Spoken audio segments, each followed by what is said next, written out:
Le Nouvel Esprit Public, Philippe Meyer, bonjour.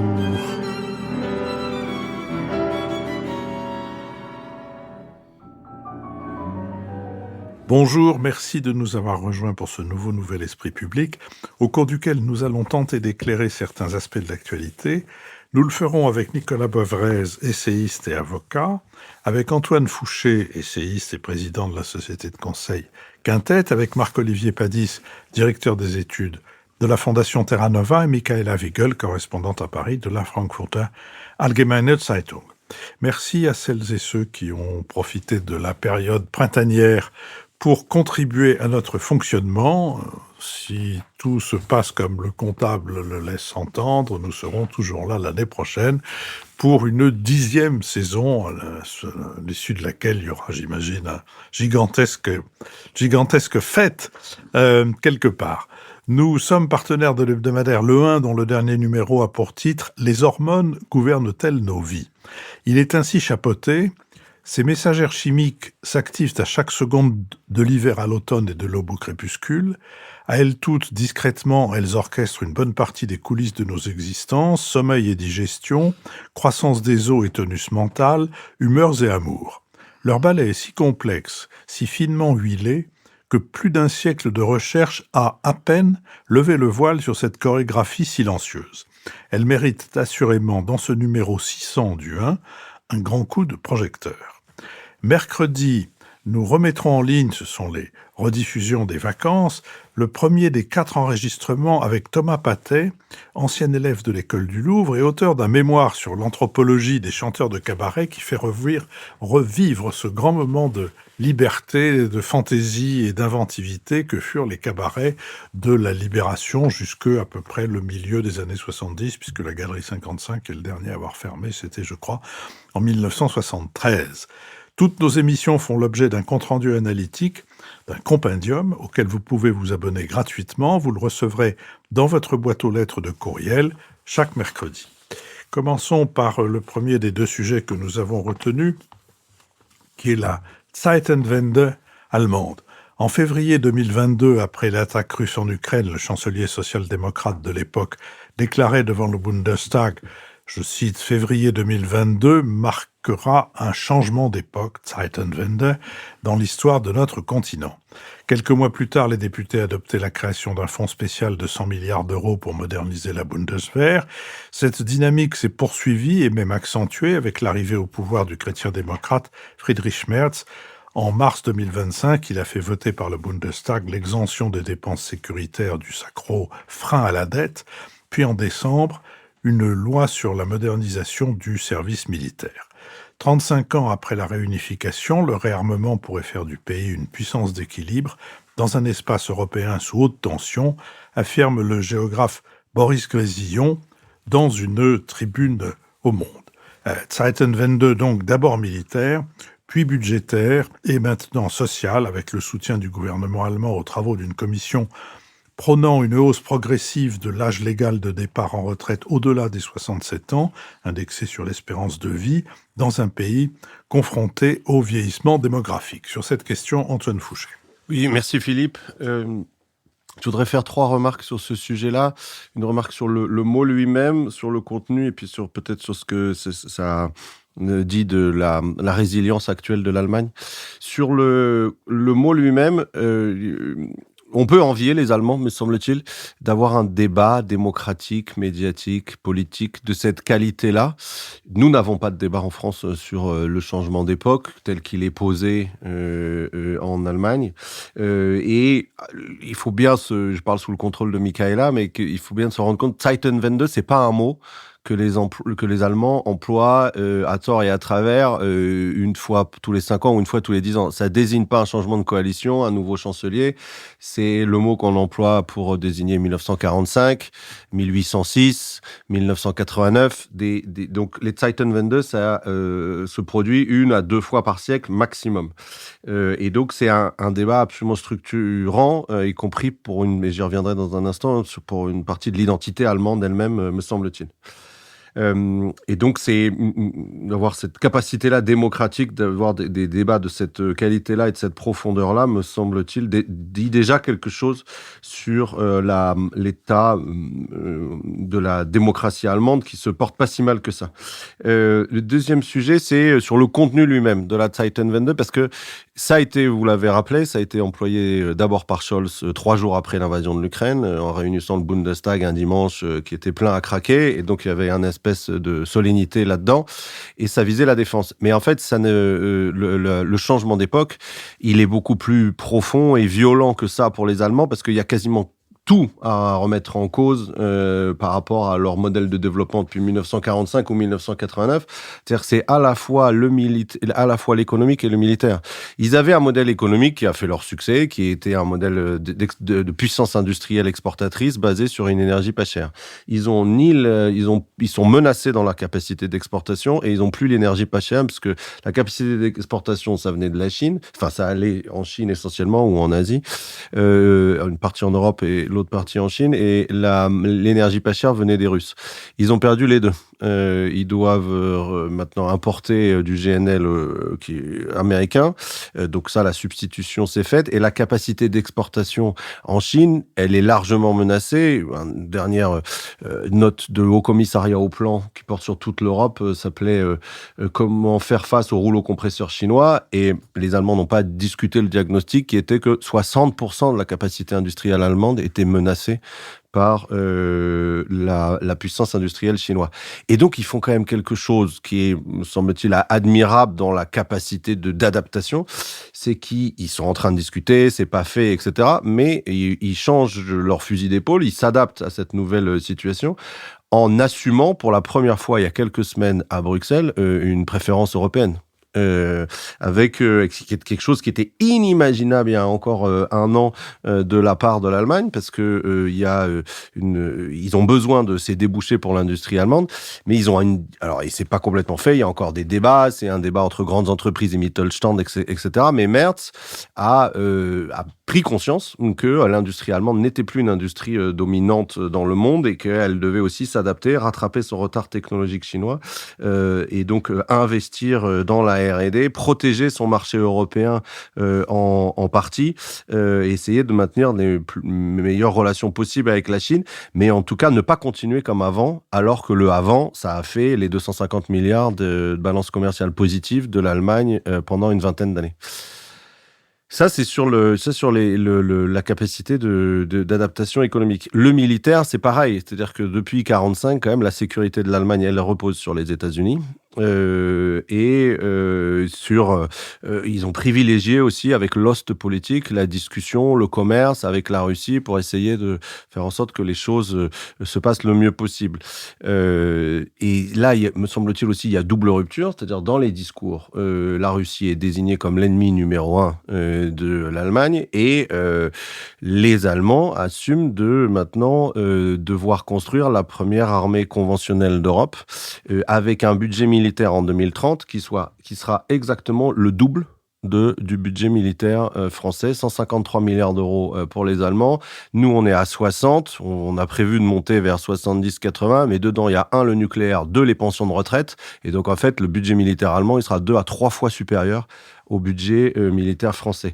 Et ça aussi, ça pose plein de questions d'équilibre en Europe, mais il faut se rendre compte, me semble-t-il, presque dans la psyché allemande, de ce que ça représente, de se dire que ils vont devoir prendre leur part dans la défense du continent européen, alors que ça fait 2 générations que ce tabou-là était délégué aux Américains.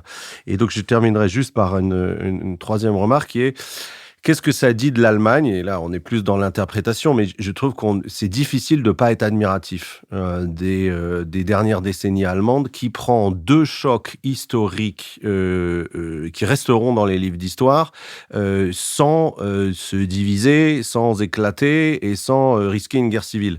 Évidemment, le premier choc, c'était la réunification, mais c'était à la fois un choc économique, parce qu'ils ont absorbé 16 millions d'Allemands de l'Est qui n'avaient pas du tout le même niveau de vie, pas plus il y avait évidemment une longue tradition culturelle, mais qui avait vécu quand même une autre histoire pendant 50 ans, plus l'acceptation de la ligne Oder-Neisse.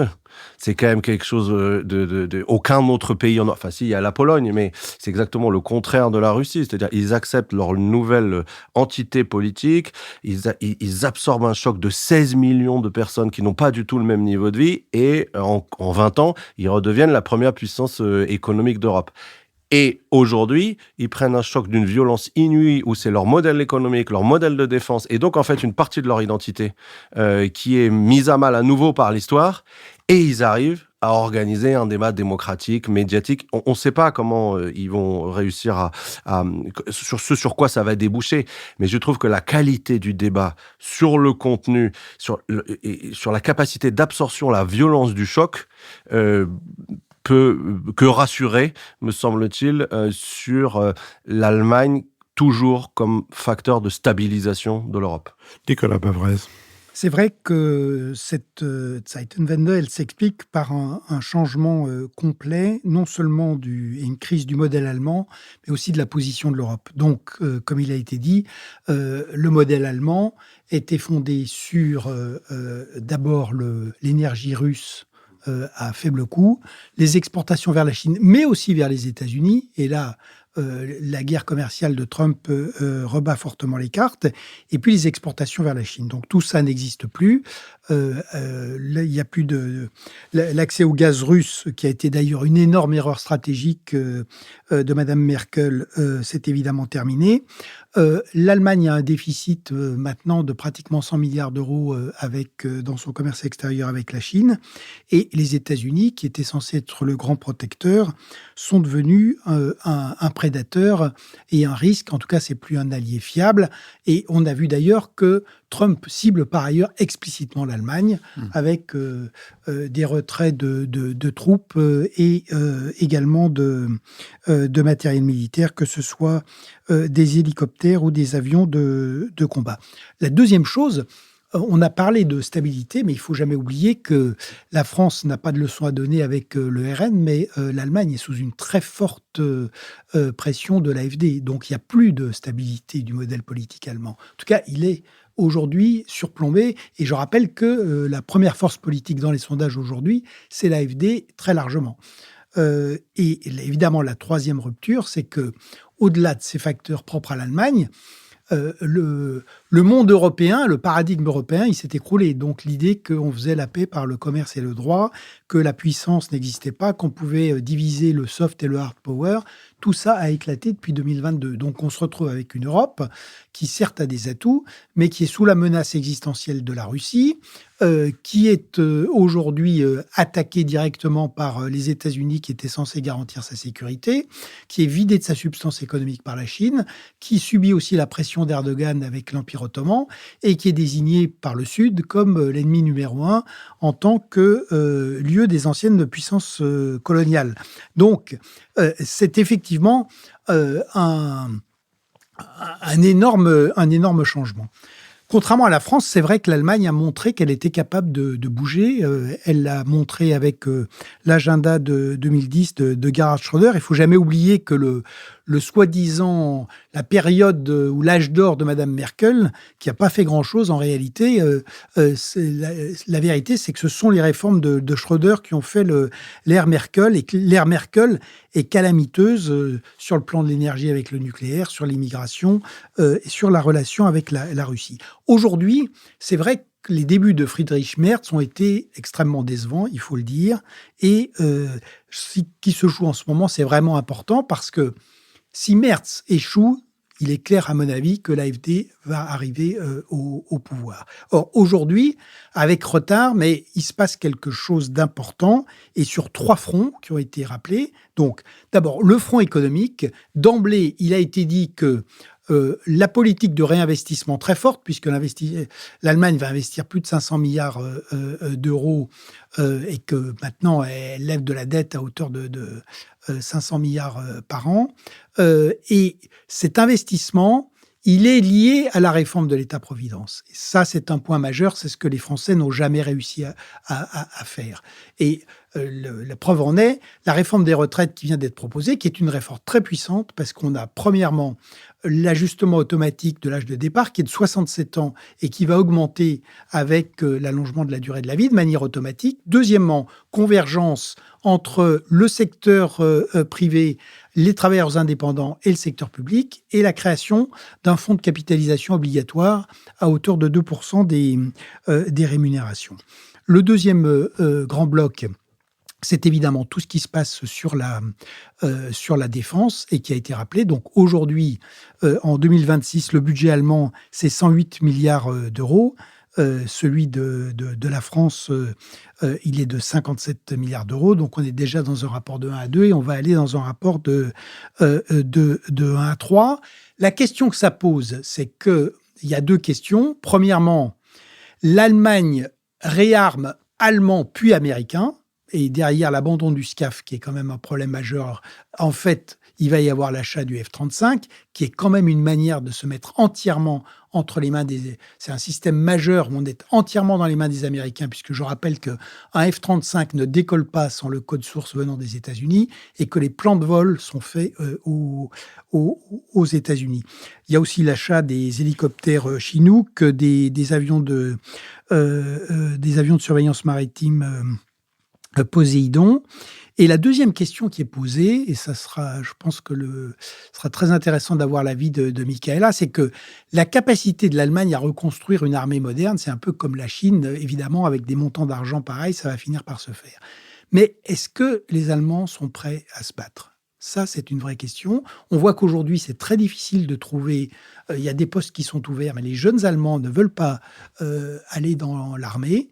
Et ensuite, il faut savoir s'il y a vraiment un esprit de défense et une volonté de se battre. Pour l'instant, c'est vrai qu'on ne voit pas que la société allemande, elle, a bougé sur ce point. Et le troisième problème, c'est le problème européen, avec la préférence européenne. Mais derrière, le vrai problème, c'est que l'Allemagne est devenue, en fait, on ne peut pas leur faire le projet, elle est devenue gaulienne. C'est-à-dire, l'Allemagne se réforme et réarme pour l'Allemagne et pas du tout pour l'Europe.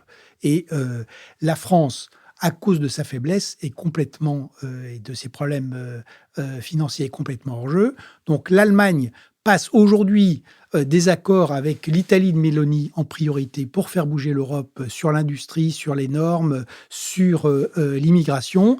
Et la France, elle, est marginalisée. Et donc, on revient toujours à la même chose, c'est qu'une partie de ce que fait l'Allemagne aujourd'hui, qui est effectivement une Allemagne qui est redevenue complètement souveraine et qui redevient nationaliste, c'est que il faudrait qu'elle soit contrebalancée par une France forte. Et plus la France est faible, surendettée, impuissante et non gouvernée, et plus l'Allemagne risque elle aussi de dériver.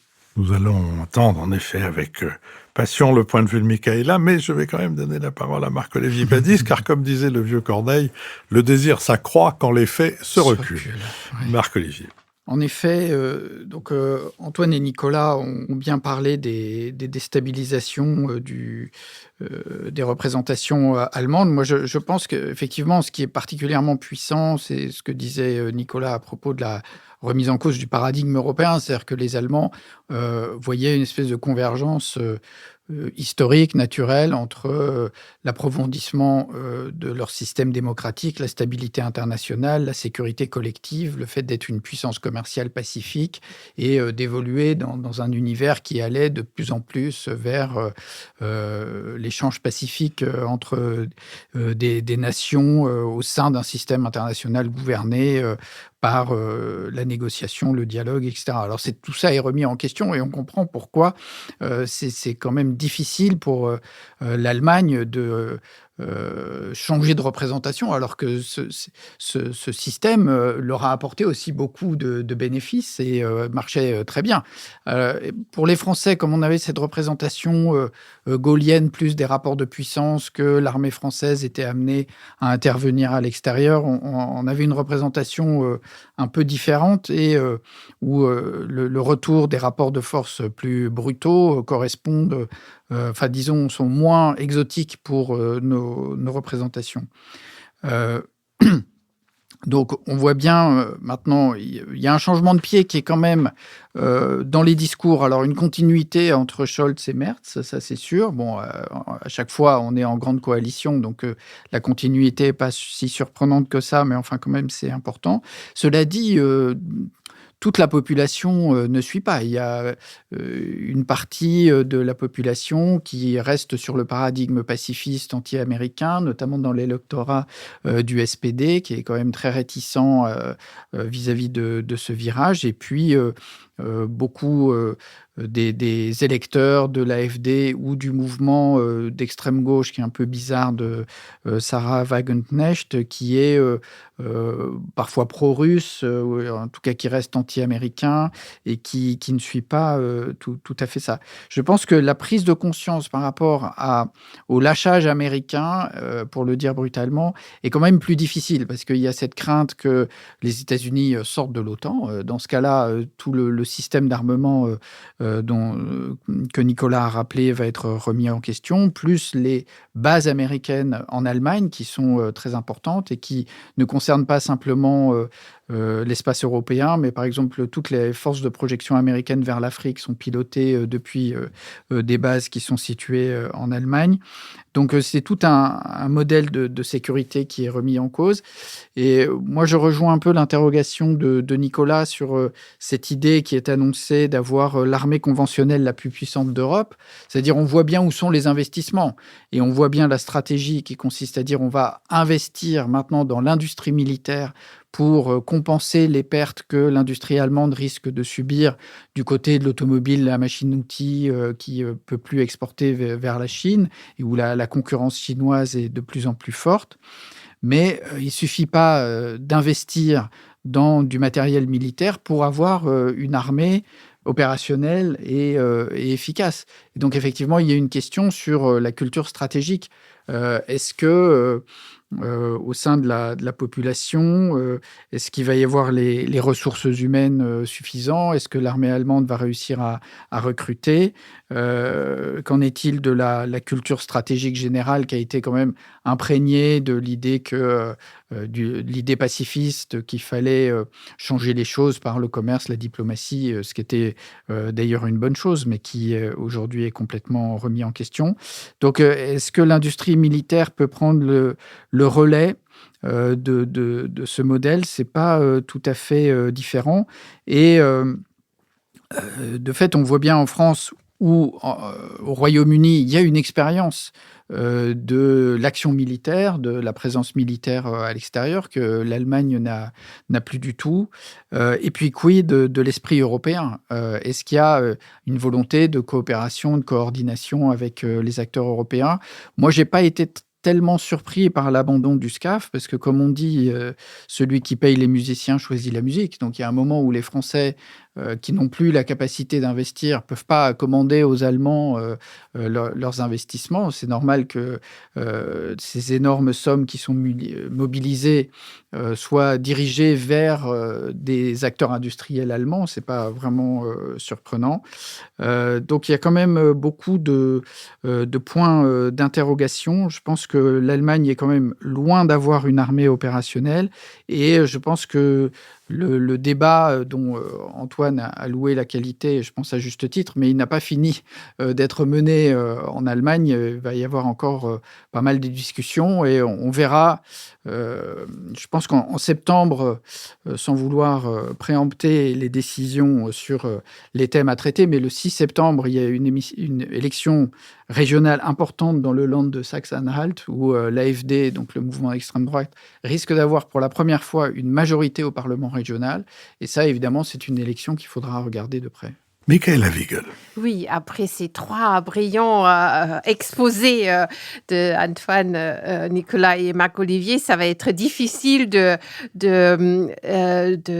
faire valoir une vue complètement nouvelle. Mais je pense quand même cette nouvelle éducation allemande est très riche en enseignements. Ça concerne d'abord le volet militaire. Il ne faut jamais oublier que ce surplus de dépenses a été voté avant même la constitution du nouveau Bundestag avec les voix des Verts.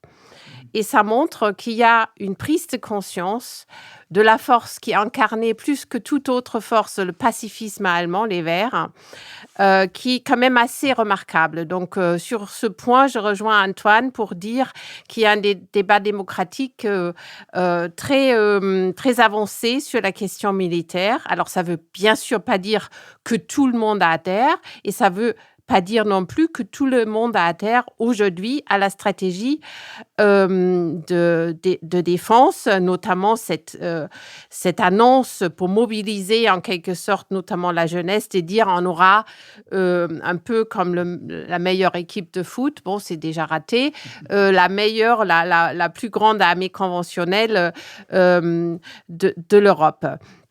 Franziska Brandner, la co-présidente des Verts, a d'ailleurs fait un discours remarquable à l'université d'Oxford, si mon souvenir est bon, où elle a demandé que toutes ces dépenses militaires devraient vraiment aller dans une perspective européenne, c'est-à-dire soutenir davantage des coopérations européennes, c'est-à-dire avec d'autres partenaires européens et non pas des achats aux États-Unis. Sauf que la réalité est que notre stratégie militaire reste ancrée dans ce qui a été, et je crois que c'est souvent pas très bien compris en France, où on a une armée de tradition gaulliste qui pendant longtemps n'était pas intégrée dans les structures de commandement de l'OTAN. En réalité, l'armée allemande, la Bundeswehr, s'est constituée non pas comme une armée souveraine, mais comme une armée à disposition de l'OTAN.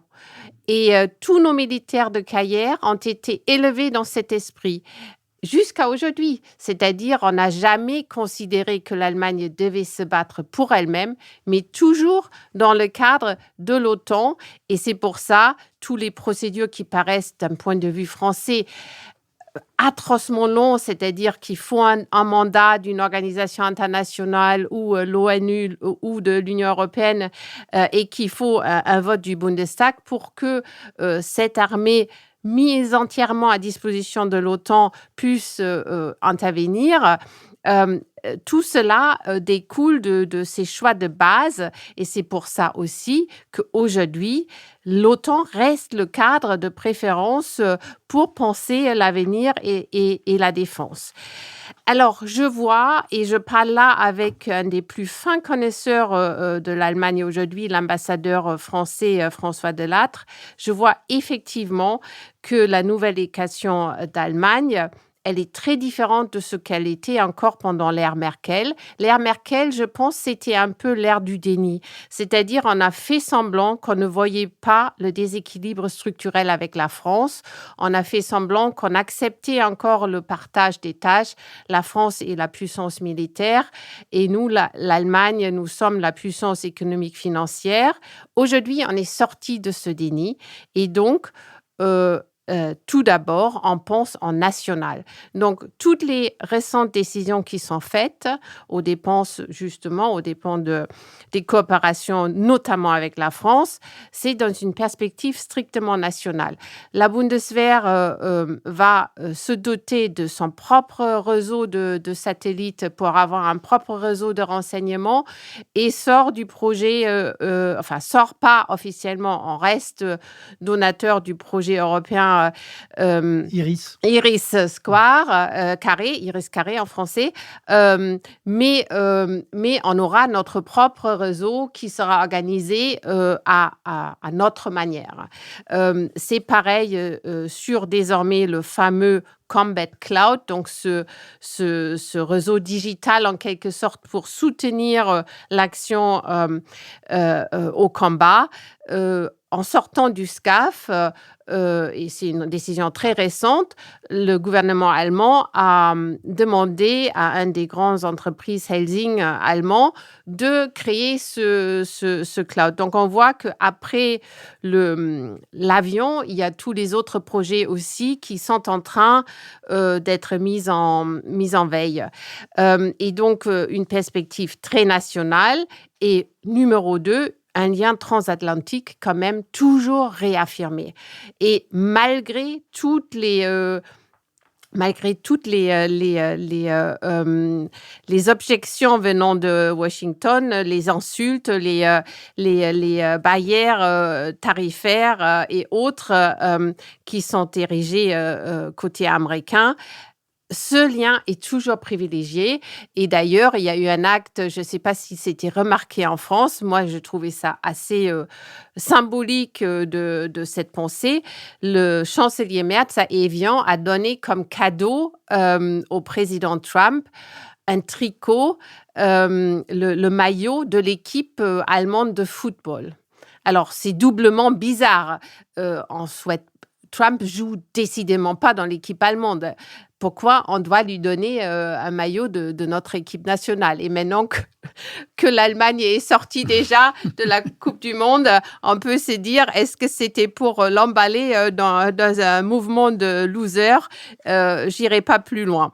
En tous les cas, je pense, pour comprendre ce qui se passe en Allemagne aujourd'hui, le lien transatlantique est toujours réaffirmé, et c'est vraiment, pour moi, parfois difficile à comprendre, mais ça reste ancré notamment dans l'élite allemande, et je crois, on sous-estime que l'absence d'impulsion européenne venant des États-Unis fait avec aussi bien la relation franco-allemande qu'avec le rapport de l'Allemagne à l'Union européenne. C'est-à-dire, pendant des décennies, toute la construction européenne pour l'Allemagne s'est fait aussi sous impulsion express des États-Unis, qui étaient les grands porteurs de ce projet parce qu'ils voulaient avoir la paix, ils voulaient qu'il y ait des compromis.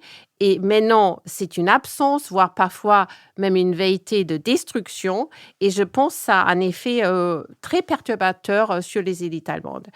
Et un dernier point que je voulais dire, c'est sur ce qui se passe effectivement, la réforme des retraites et les perspectives financières.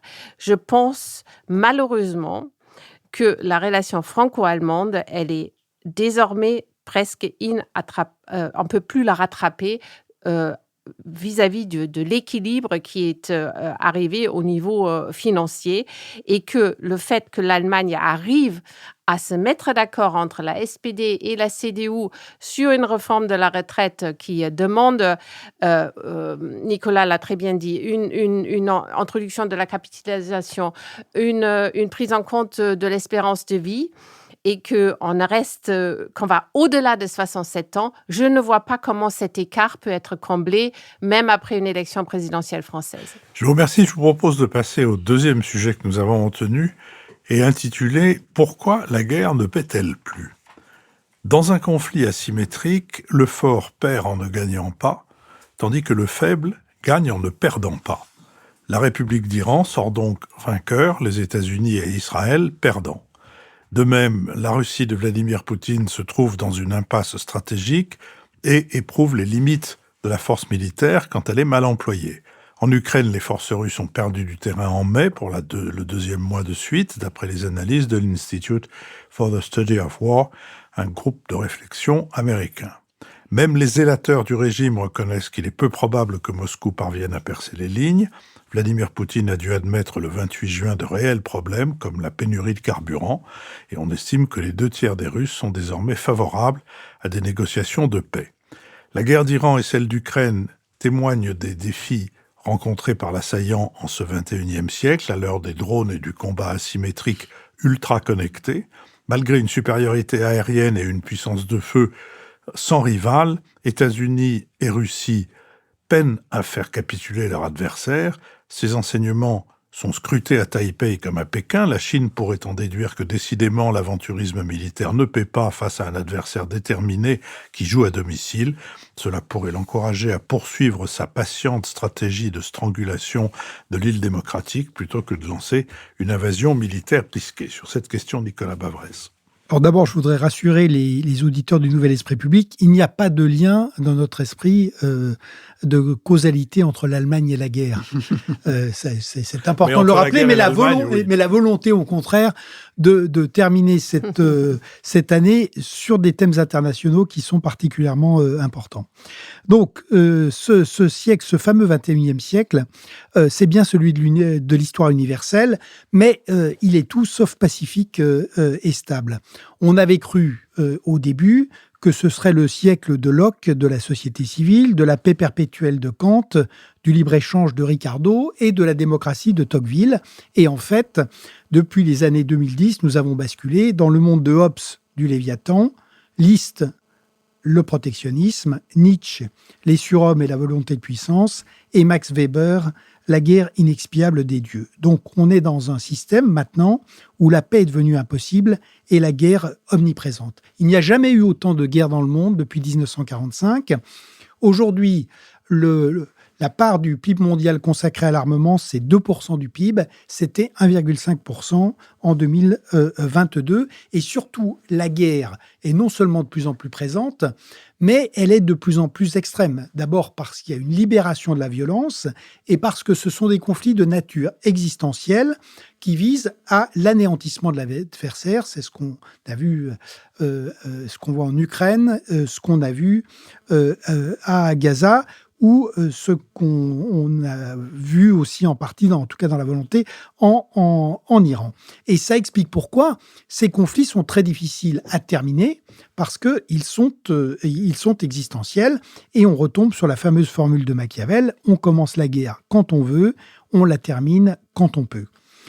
Le paradoxe, c'est que donc la guerre est revenue en force, c'est le siècle des guerres, et en même temps, la guerre ne paie pas ou ne paie plus. Regardons ce qui s'est passé depuis le début du siècle. États-Unis, défaite et retrait piteux d'Afghanistan le 15 août 2021, après avoir quand même dépensé entre 2 000 et 3 000 milliards de dollars. L'Irak, également un désastre stratégique.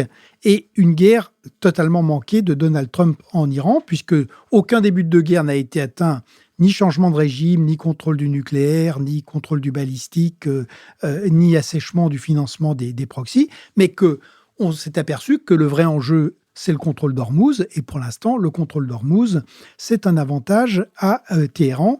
Et évidemment, si la République islamique devait récupérer les centaines de milliards de dollars qui sont évoqués, ce serait un vrai triomphe. Russie-Ukraine, c'est un désastre stratégique pour la Russie, désastre démographique, économique, social et évidemment géopolitique, avec quand même maintenant près de 1,5 million de morts ou de blessés graves pour un pays qui est déjà exsangue démographiquement, 35 000 morts et blessés graves par mois maintenant, et par ailleurs un recul tactique. Inde-Pakistan, c'est l'Inde qui a pris l'initiative de ce choc aérien de mai 2025, et ça, c'est très mal passé. Et enfin, la France au Sahel, c'est la même chose. Il y a eu des succès tactiques, mais au final, une débâcle stratégique et une sortie de la France de toute l'Afrique occidentale. Et quand on met ça, et quand on regarde en face, l'empire qui, pour l'instant, prospère, c'est celui qui est certes agressif, mais qui n'a pas recouru à la guerre, c'est-à-dire la Chine. Et la Chine a construit, là maintenant, la deuxième budget militaire avec 300 milliards de dollars. Elle a construit la première marine du monde. Elle est extrêmement agressive sur avec les îlots, avec la Chine du Sud, avec Taïwan. Mais pour l'instant, elle a l'intelligence de menacer, de privilégier sans doute plutôt le blocus, mais de ne pas passer au recours à la force armée. Et en cela, je pense qu'elle a tout à fait raison, parce que je rappelle que le détroit de Taïwan, c'est 180 km de large, et qu'aujourd'hui, avec les drones, ça serait la plus grande tentative de débarquement maritime. Et avec ce qu'on voit des drones et de l'IA, je pense que ce détroit de Taïwan se transformerait rapidement en kill zone pour l'armée chinoise. Alors, quels sont vite les enseignements ? Il y a une résistance des nations, un avantage à la défense, un pouvoir égalisateur des drones et une efficacité de la guerre économique quand elle est appliquée aux réseaux mondiaux. C'est pour ça qu'il faut bien réfléchir avant de recourir à la force armée, mais c'est aussi pour ça que les démocraties, et particulièrement l'Europe, doivent se doter d'une force de dissuasion militaire défensive très forte, sans évidemment recourir à quelque agression que ce soit. Antoine Fouché.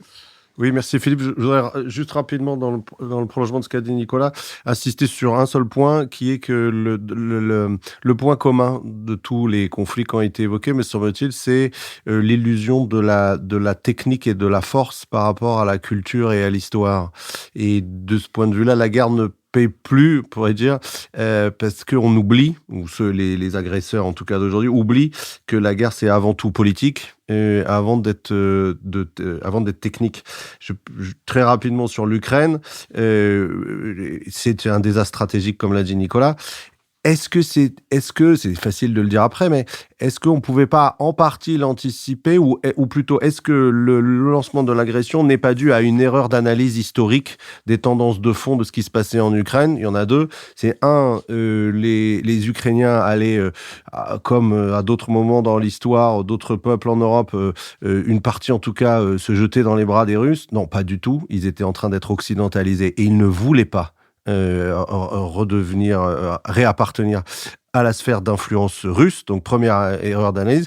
Et pareil sur l'Europe, il y a une forme de mépris régulièrement affiché de Poutine sur le délabrement moral, supposé délabrement moral de l'Europe. C'est les Européens tiennent, même si les États-Unis lâchent en partie, et ils aident les Ukrainiens. Et donc, il y a ces deux tendances de fond-là. L'Europe allait sortir de l'histoire. Les Ukrainiens étaient en fait des Russes qui s'ignoraient. C'est deux mauvaises analyses. Et là, pour le coup, c'est pas de l'intelligence artificielle qui permet de répondre à ça, c'est de la culture et de la profondeur historique.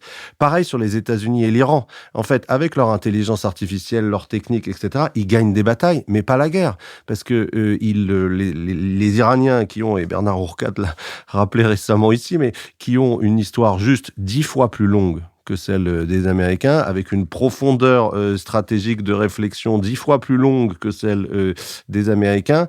Les Américains se sont trompés en pensant qu'avec des attaques, on pouvait renverser un régime et n'ont pas fait attention ou compris ou suffisamment pris en compte l'attachement des Iraniens, même si une grande partie d'entre eux détestent, haïssent ce régime qui les opprime, au nationalisme iranien, qui est un des 3 I de Bernard Ourcade.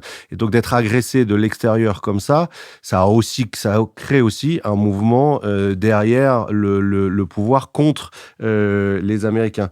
Et donc, me semble-t-il, c'est ce qu'on observe depuis une quinzaine d'années, ou au début du 21e siècle, c'est vraiment la revanche de la culture et de l'histoire sur la technique, la technologie et l'intelligence artificielle.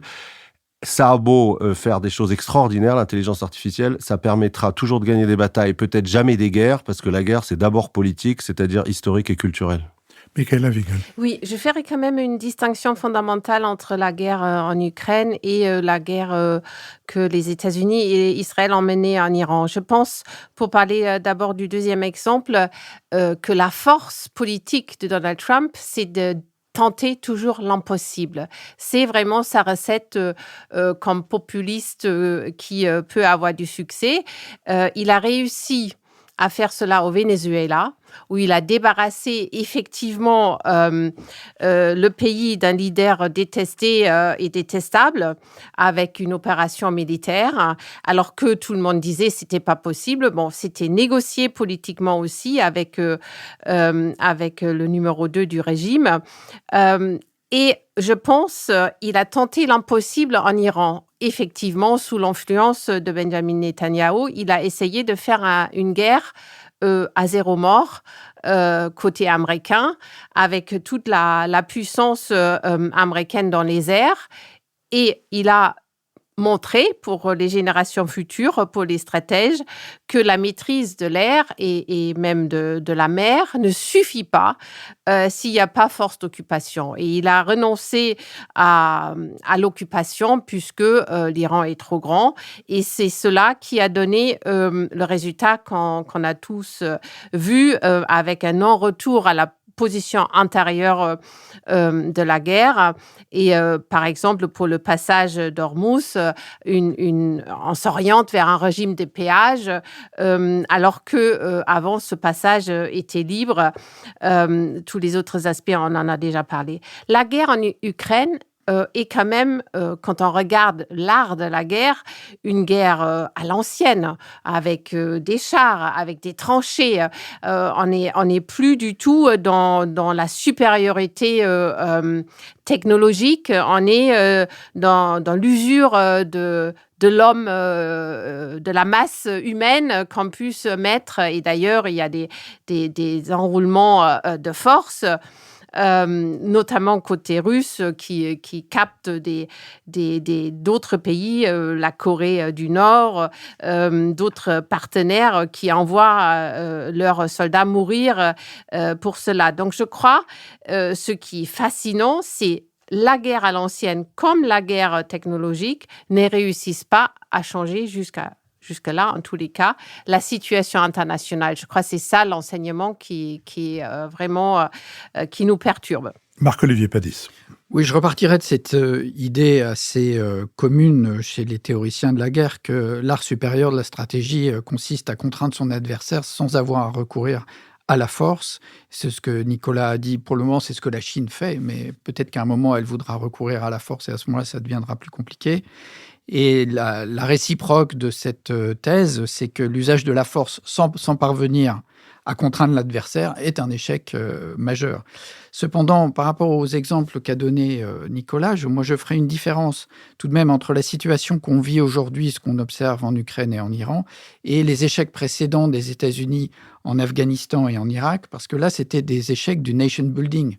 L'opération militaire avec occupation du terrain avait réussi. Ce qu'ils n'ont pas réussi à faire, c'est à transformer l'Afghanistan en démocratie genevoise, ce qui était une opération effectivement difficile. Mais là, ce qu'on observe, c'est même l'échec des opérations militaires elles-mêmes. Alors, on peut tirer, je pense, un certain nombre de leçons rapidement. D'abord, échec parce que les objectifs ont été mal définis. Les objectifs d'une opération militaire doivent toujours être politiques avant tout. On l'a redit, c'est d'ailleurs le reproche qu'on peut faire à Benjamin Netanyahou.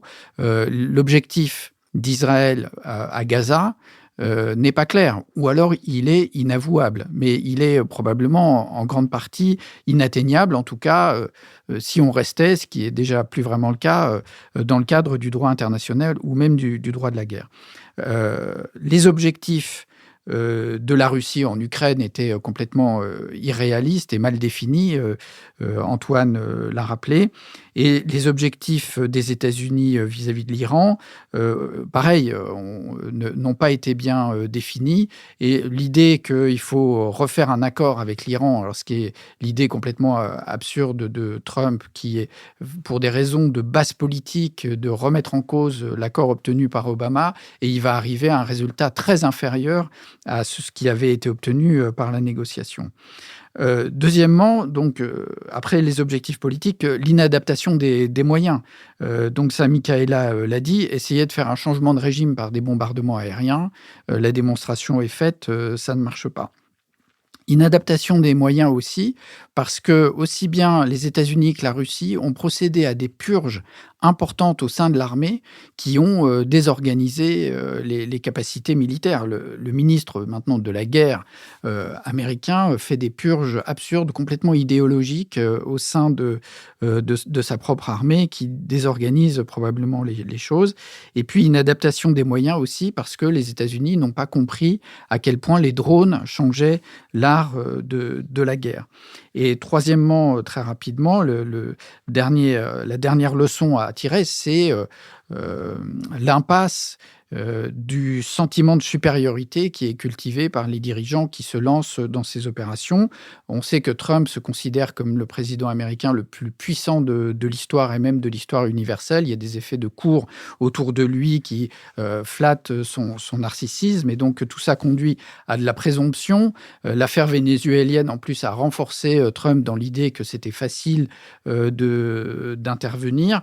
Mais on voit bien aussi du côté de Vladimir Poutine, qu'il est complètement coupé de la réalité, qu'il est dans une bulle du pouvoir, que sa politique fondée sur le mensonge finit par se retourner contre lui. Et puis, tout dernier point, c'est la sous-estimation de l'adversaire. L'adversaire n'est jamais passif. Et donc, tout le monde a sous-estimé à la fois la capacité des Ukrainiens à se défendre, la capacité de l'Iran à se maintenir face à une offensive, et puis surtout la capacité de l'Iran à utiliser maintenant une autre arme, qui est l'arme géographique du détroit d'Ormuz, qui est encore plus efficace qu'une bombe nucléaire en termes de dissuasion. Jusqu'à présent, les Iraniens l'évoquaient régulièrement, mais sans y croire vraiment. Et maintenant, c'est un fait établi, et là qui va rester pour longtemps, que le détroit d'Ormuz est une arme majeure entre les mains de l'Iran. Je vous remercie. Je pense que nous sommes arrivés à notre dernière séquence, la séquence des brèves, que je vais ouvrir avec deux recommandations, plus exactement deux interventions. La première pour dire qu'il y a à Montpellier, au musée Fabre, une exposition consacrée à l'artiste designer Pierre Paulin. Pierre Paulin est mort il y a maintenant d'assez nombreuses années.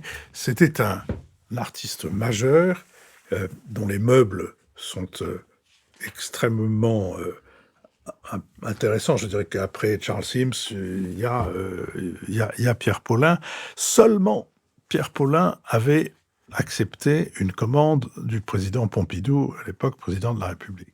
Ce qui a suffi à le faire classer à droite dans ce pays de crétins, il faut bien dire, où la politique doit intervenir depuis les recettes de cuisine jusqu'à la forme des fauteuils.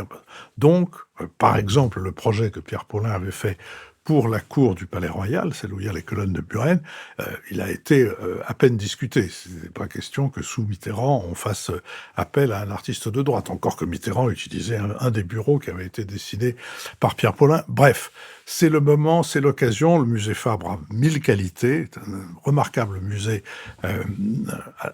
qui ne soit pas parisien, et c'est l'occasion de voir à quel point Pierre Paulin a été un artiste, un inventeur et un homme d'une extrême élégance. Puis l'autre chose, c'est une citation d'Oscar Wilde que je voudrais dédier à tous ceux qui se fatiguent beaucoup dans nous expliquer que leurs opinions valent jugement. En anglais, c'est dans le De Profundis de Wilde. Most people are other people.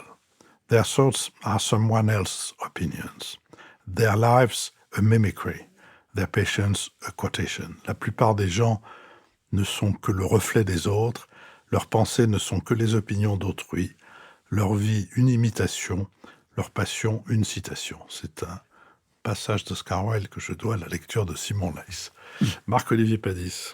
Je voudrais recommander la lecture d'un ouvrage qui est tout à fait une somme, donc de Pierre Buller, La puissance au XXIe siècle, qui est donc consacré à la nouvelle grammaire de l'influence. C'est le sous-titre, c'est publié aux éditions du CNRS. C'est une nouvelle édition d'un travail que Pierre Buller remet sur l'ouvrage régulièrement, mais tout à fait refondu et actualisé. Et donc, les deux conversations que nous venons d'avoir montrent toute l'importance de cette réflexion sur la notion de puissance aujourd'hui, à un moment justement de profonde recomposition des puissances internationales au sein de l'Europe et au niveau international, avec toutes les illusions dont on a parlé sur les grandes puissances qui sont confrontées à leur propre impuissance, justement. Et donc, c'est un travail majeur, très approfondi, très, très réfléchi, qui est donc une lecture que je recommande vivement, La puissance au XXIe siècle, Pierre Buller. Michaëla Wiegel. Oui, je voudrais parler d'une excellente initiative du Grand Continent avec le Panthéon. Les leçons du Panthéon, c'est l'idée de faire parler un intellectuel européen d'un des grands esprits honorés au Panthéon. Et pour avoir été à la leçon de Giuliano da Empoli sur Jean Monnet, je dois dire que c'est une façon de faire vivre ces hommages extraordinairement enrichissant, puisque la perspective de Giuliano da Empoli n'était pas seulement franco-française, donc n'avait rien à voir avec les cérémonies de panthéonisation, mais mettait vraiment en perspective la vie de Jean Monnet pour notre Europe. Et d'après ce que j'ai entendu dans le passé, Peter Sloterdijk, par exemple, a fait le discours en hommage à Victor Hugo, que c'était une façon d'européaniser aussi le Panthéon qui est très réussi, et ça reprendra à la rentrée. Et donc, je conseille vivement d'en profiter de ces dites leçons du Panthéon. Nicolas Bavrez. Au moment où on s'apprête à célébrer le 250e anniversaire de la Déclaration d'indépendance des États-Unis, je recommande la lecture de la biographie de George Washington par Yves-Marie Péréon.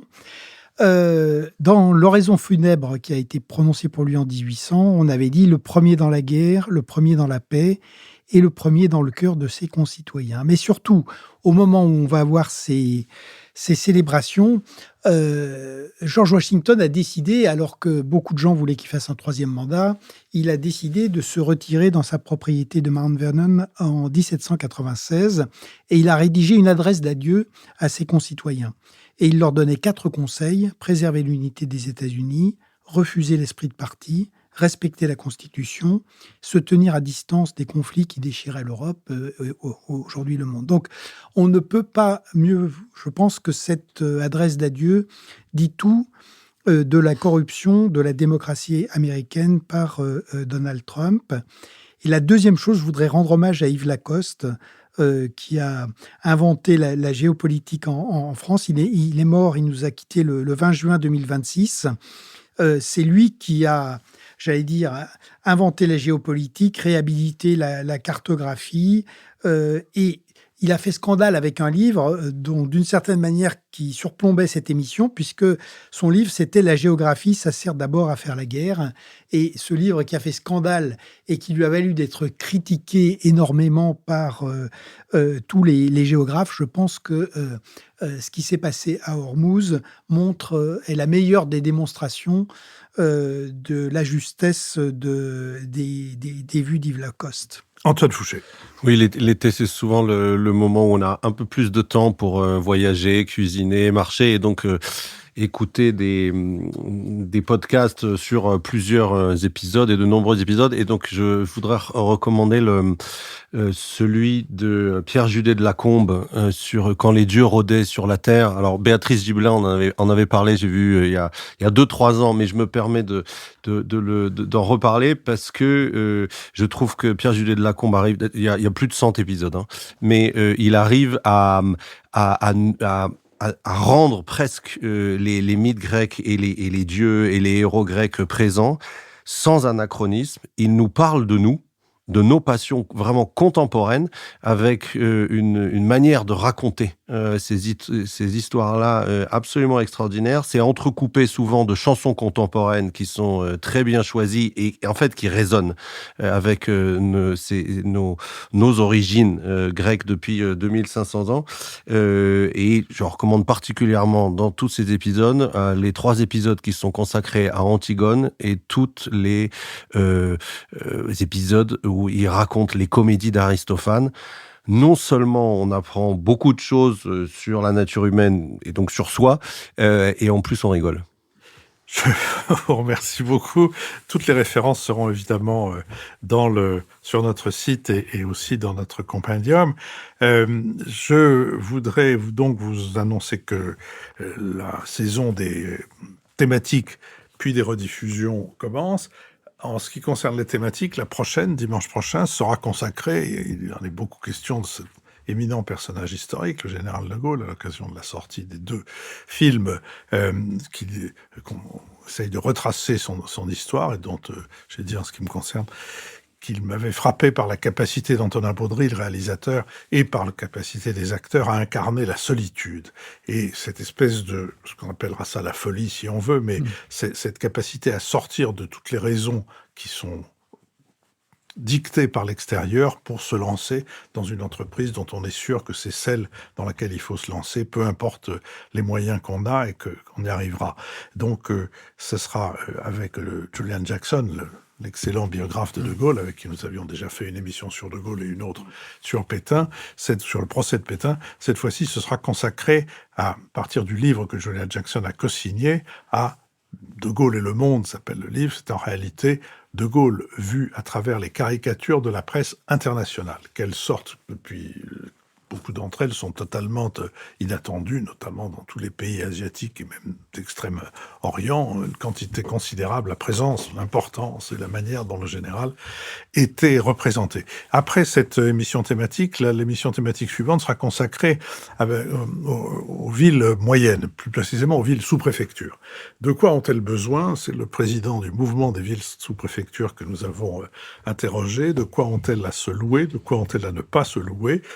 Et en tout cas, à un moment donné où il n'y a pas de politique, grand ou petit, qui n'ait le mot territoire à la bouche, et les territoires, je pense qu'on y verra là des choses un peu plus concrètes. Et puis enfin, avec Rémi Knafou, c'est sur le tourisme victime de lui-même, si on peut dire, victime de son hypertrophie, que portera la thématique suivante. Je vous donnerai plus tard la suite des autres, la liste, des autres thématique, et puis nous reprenons nos activités, les analyses de la politique française et de la politique étrangère dès le premier dimanche de septembre, qui doit être le 6 ou le 7, je ne sais plus, mais vous le trouverez bien en place dans vos agendas.